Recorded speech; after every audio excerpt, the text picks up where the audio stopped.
2009 ஒரு படத்தை ரிலீஸ் பண்ணுறாங்க. அந்த படத்தை உலகமே தலையில் வச்சு கொண்டாடுது. 3Dயில் இப்படி ஒரு படமா, எப்படி இந்த கேரக்டர்லாம் உருவாக்கப்பட்டது, இப்படிங்கிற பல கேள்விகள். அந்த படத்தின் பெயர் தான் அவதார். ஸோ 2009 வந்த அவதாரினுடைய அடுத்த பாகம் 2022 வருது. கிட்டத்தட்ட 13 வருஷத்துக்கு பிறகு அந்த படம் வருது. 2009 3D அப்படிங்கிறது நிறைய பேருக்கு பரிச்சயம் இல்லை, 3D அப்படிங்கிறது கொஞ்சம் கூட இது மாதிரி ரியலிஸ்டிக்காக எடுக்க முடியாது அப்படின்னு சொன்ன அந்த காலகட்டத்தில் ஒரு பெரிய 3D படத்தை கண் முன்னாடி பிரம்மாண்ட உலகத்தை கொண்டு வந்தார் ஜேம்ஸ் கேமரான் அவர்கள். 13 வருஷத்துக்கு பிறகு அவர் என்ன மாதிரியான ஒரு மாயஜால வித்தையை இங்கே நம்மிடையே காண்பிக்க போகிறார்? த வே ஆஃப் வாட்டர் அப்படின்னு சொல்லக்கூடிய அவதார் 2, அதில் அவர் யூஸ் பண்ணியிருக்கக்கூடிய டெக்னிக்ஸ், அதனுடைய பழைய வரலாறு என்ன அப்படிங்கிற ஒரு கம்ப்ளீட் பேக்கேஜ் தான் பார்க்க போகிறோம். அன்பு தமிழஞ்சங்களுக்கு தமிழ் பொக்கிஷத்தின் வணக்கங்கள்.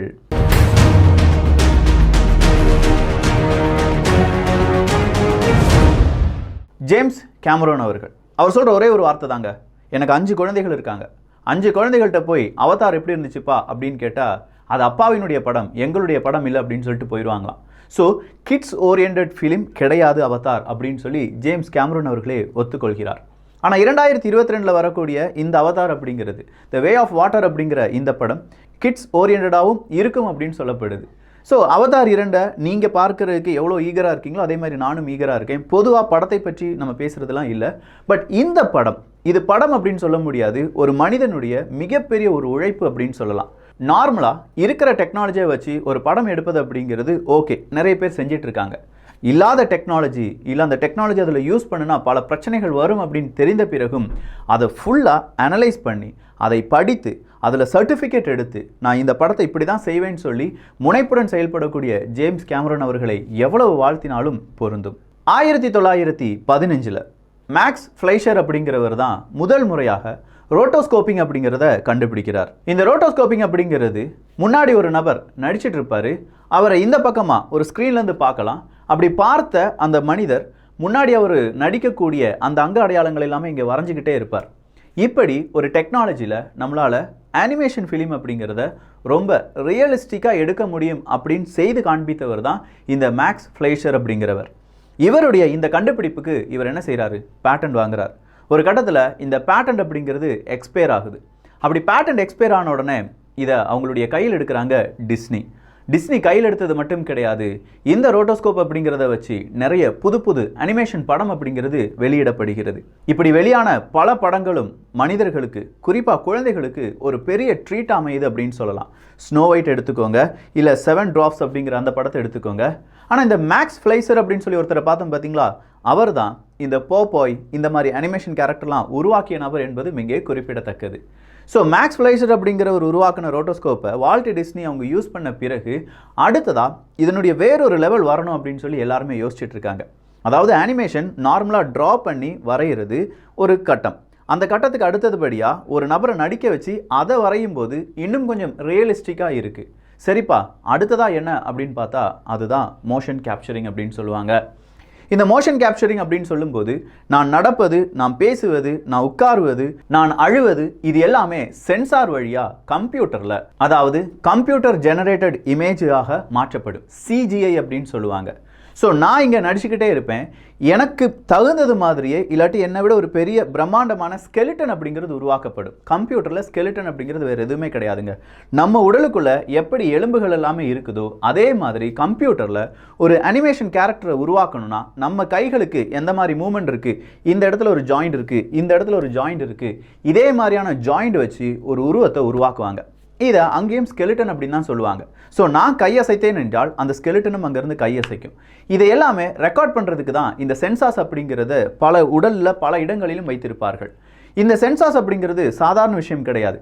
கேமராவிலிருந்து இந்த சென்சாரை போட்டு இருக்கக்கூடிய ஒரு மனிதன் எவ்வளவு தூரத்தில் இருக்கான், ஒரு சென்சார் போட்டிருக்க மனிதனிடமிருந்து இன்னொரு சென்சார் போட்டிருக்கிற மனிதனுக்கு இடையே எவ்வளவு தூரம் இருக்குது, இதெல்லாமே கால்குலேட் பண்ணி இந்த அனிமேஷனில் இல்லாட்டி கம்ப்யூட்டர் ஜெனரேட்டட் இமேஜ் இருக்குது பாருங்கள், CGI அப்படின்னு சொல்கிற அந்த இமேஜ் விஷுவலாக நம்மளால் நிறைய விஷயங்கள் பார்க்க முடியும்.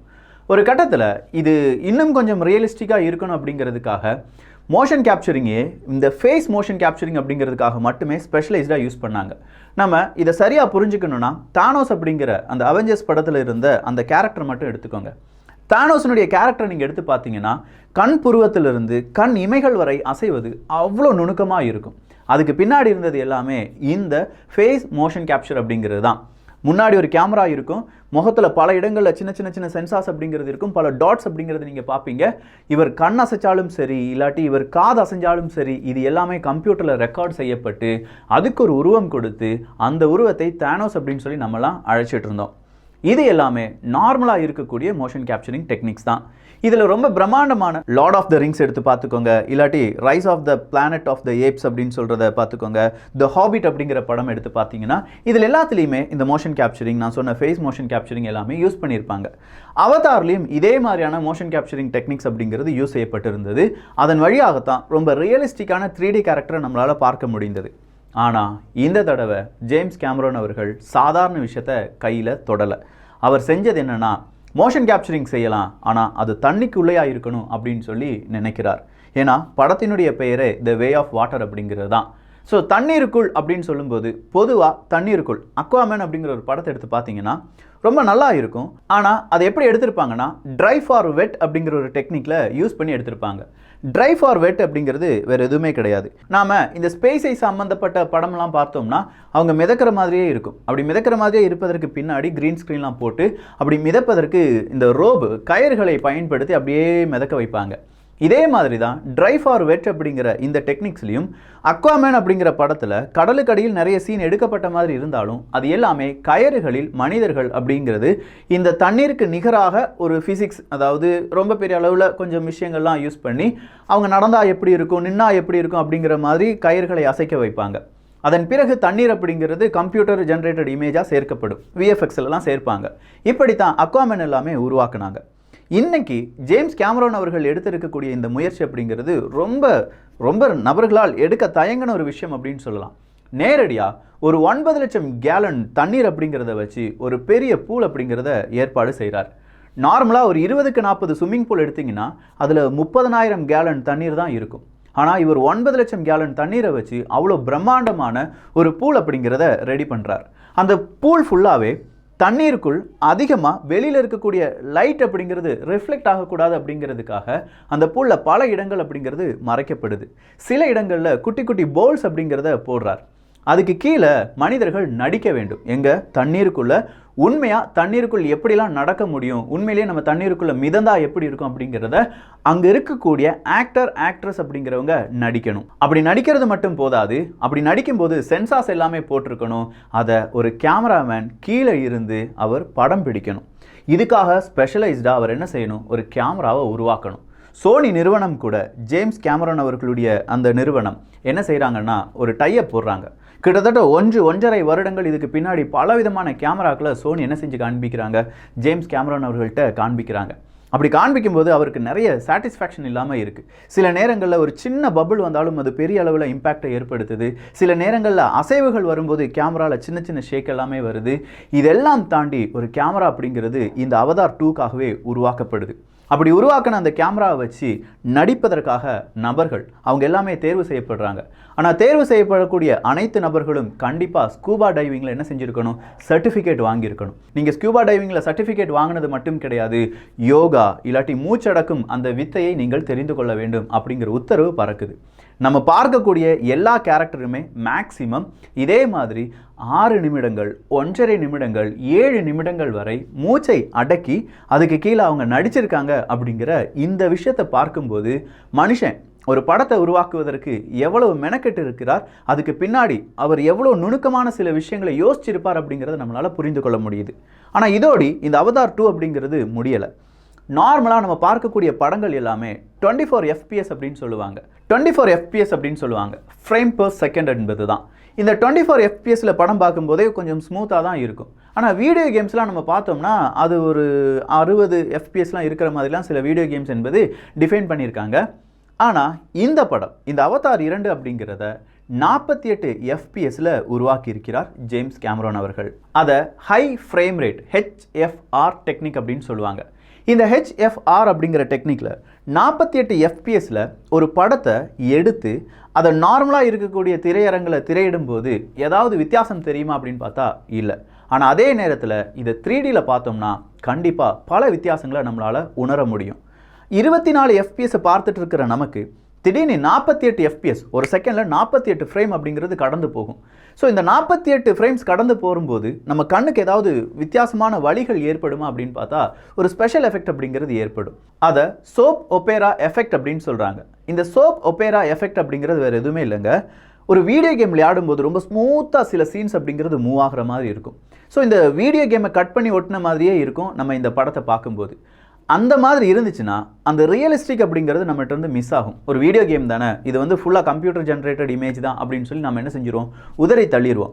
இதுக்காகவே ஜேம்ஸ் கேமரன் அவர்கள் என்ன செஞ்சுருக்காங்கன்னா, நம்ம மூளை சில விஷயங்களை எட்ஜஸை கண்டுபிடிப்பதற்காக ஷேப் அப்படிங்கிறதான் ஃபஸ்ட் ஐடென்டிஃபை பண்ணும். நல்லா கவனிச்சு பாருங்கள், நம்ம நடக்கும்போது ஒரு மேஜை இருக்குன்னா அந்த மேஜையினுடைய எட்ஜை தான் நம்முடைய மூளை ஃபஸ்ட்டு கால்குலேட் பண்ணும். அந்த எட்ஜை கால்குலேட் பண்ணி தான் அந்த மேஜையிலேருந்து நம்ம தள்ளி நடப்போம்.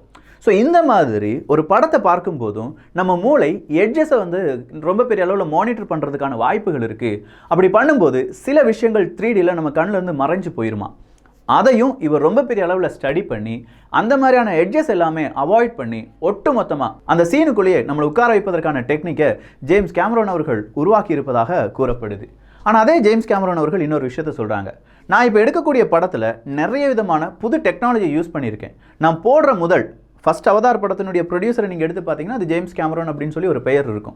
அதே மாதிரி இப்போ அவதார் 2 வரப்போகுது, 3 வரப்போகுது, 4 வரப்போகுது, 5 வரப்போகுது. 2028க்குள்ளேயே இவ்வளோ சீரிஸ் வரப்போகுது. இதுக்கான கம்ப்ளீட் அந்த ஸ்கிரிப்ட் எல்லாமே முடிச்சிட்டார் ஜேம்ஸ் கேமரன் அவர்கள். ஏன்னா மனுஷனுக்கு இப்போ 67 வயசு ஆயிடுச்சு. இப்படி இருக்கக்கூடிய இந்த காலகட்டத்தில் அவர் சொல்கிறாரு, ஒருவேளை இது ஃபெயிலியராக கூட ஆகலாம், ஆனால் என்னுடைய கனவு படைப்பு அப்படின்னு நினைக்கிறார், சொல்கிறார். இது எந்த அளவுக்கு உண்மையாக இருக்கும், எப்படி இந்த அவதார் அப்படிங்கிற படத்தை 3Dயில் பார்க்கும்போது, 2Dயில் ஒரு நார்மல் படமாக தான் இருக்கும், 3Dயில் பார்க்கும்போது எந்த மாதிரியான ஒரு உலகத்தை நம்ம கண்ணு முன்னாடி கொண்டு வர போகிறார் அப்படிங்கிற ஒரு எதிர்பார்ப்பு எல்லார் மத்தியிலும் இருக்குது. ஆனால் இதை தூக்கி சாப்பிட்ற அளவுக்கு ரொம்ப கம்ப்யூட்டர் கிராஃபிக்ஸ் இருக்கக்கூடிய பல படங்கள் வந்துருச்சு. அவெஞ்சர்ஸாக இருக்கட்டும், அதன் பின்பு வந்த பல ஹாலிவுட் படங்களாக இருக்கட்டும், மோஷன் கேப்சரிங் எடுத்து இப்படி ஒரு ரியலிஸ்டிக்கான படம் அப்படிங்கிறது அவதார் 2க்கு மிகப்பெரிய ஒரு பங்கு இருக்குது அப்படின்னு சொல்லி நம்பலாம். ஸோ இவ்வளோ உழைப்புகள் இருக்குது இந்த அவதார் 2 அப்படிங்கிற படம். இது ஒரு படமாக பார்த்தா வெறும் படம் மட்டும்தான். ஆனால் அதுக்கு பின்னாடி அவர் சொல்லக்கூடிய விஷயங்கள், பூமி அப்படிங்கிறது 22வது நூற்றாண்டில் எப்படி இருக்கும் அப்படிங்கிறத அவர் இன்னும் காண்பிக்கவே இல்லை. அவதார் முதல் பாகம் பார்த்தவங்களுக்கு பாண்டோரா அப்படிங்கிற ஒரு பிரம்மாண்டமான ஒரு கிரகம் காண்பிக்கப்படும். இந்த பாண்டோரா அப்படிங்கிற கிரகம் காண்பிக்கப்படுறதுக்கு ஒரு காரணத்தை சொல்கிறாங்க. மனிதர்கள் அந்த கிரகத்தை ஆக்கிரமிப்பு செய்ய போகிறாங்க அப்படிங்கிறது தான். ஆனால் மனிதர்கள் ஏன் பாண்டோரா அப்படிங்கிற அந்த கிரகத்துக்கு வராங்க, அவங்க வரும்போது பூமியில் பச்சை பசையர்னு எதுவுமே இல்லைன்னு சொல்லி ஹீரோ ஒரு டைலாக் சொல்லுவார். அப்படின்னா 22வது நூற்றாண்டில் பூமி அழிஞ்சிருக்குமா, அதனுடைய பிரச்சனைகள் என்ன அப்படிங்கிறதெல்லாம் இந்த அவதார் 5வது பார்ட் வரை சொல்ல போவதாக ஜேம்ஸ் கேமரன் அவர்கள் கூறியிருக்கிறார்கள். ஸோ பல படங்களை பார்த்துருப்போம், ஆனால் இந்த படத்தை கண்டிப்பாக நீங்கள் பார்க்க போவீங்க. அப்படி பார்க்க போகும்போது நான் சொன்ன இந்த டெக்னிக்ஸ் இல்லாட்டி அவர் யூஸ் பண்ணியிருக்கக்கூடிய இந்த டெக்னிக்ஸ் எல்லாமே உங்கள் மனசில் இருந்துச்சுன்னா பார்க்கும்போது அந்த பிரம்மாண்டத்தின் உச்சத்தை உங்களால் உணர முடியும். அதுக்காகத்தான் இந்த ஒரு டாபிக். நிறைய பேர் அவதார் 2 அப்படிங்கிற படத்தை பார்ப்பதற்கு நிறைய ஆயத்தமாக இருப்பாங்க. அவங்களுக்கெல்லாம் இந்த வீடியோ இன்னும் கொஞ்சம் ஒரு புத்துணர்வை கொடுக்கும் அப்படின்னு சொல்லலாம். ஸோ ஓவராலாக இந்த மாதிரி புது டெக்னாலஜி வரும்போது இதை எந்த அளவுக்கு நாம் ஸ்டடி பண்ணுறோம், நம்ம ஊரில் ஒரு படத்துக்காக மட்டும் நான் சொல்லலை, இந்த மாதிரியான டெக்னாலஜிலாம் வச்சு நம்முடைய ஃப்யூச்சர் ப்ராஜெக்ட்ஸ் அப்படிங்கிறது ஒரு டாக்குமெண்ட்ரியாக இருக்கலாம், இல்லை நம்முடைய கலைகள், நம்முடைய கலாச்சாரம் இதெல்லாம் பாதுகாப்பதற்கான வேறொரு கலைப்பொருளாக இருக்கலாம். இதெல்லாம் எப்படி உருவாக்க முடியும் அப்படிங்கிற அந்த தோன்றல் கூட, அந்த எண்ணம் கூட நம்முடைய யங்ஸ்டர்ஸ்க்கு வருவதற்கான வாய்ப்புகள் இருக்குது. அதுக்காகவும் சேர்த்து தான் இந்த ஒரு படைப்பு. ஸோ இந்த ஒரு காணொலி பற்றிய உங்களுடைய கருத்துக்கள் இங்கே வரவேற்கப்படுகின்றன. எல்லோரும் தமிழ் பொக்கிஷத்தில் இணைந்திருங்கள். நல்லதை பகிர்ந்து நல்ல சமுதாயத்தை உருவாக்குவோம். நன்றி, வணக்கம்.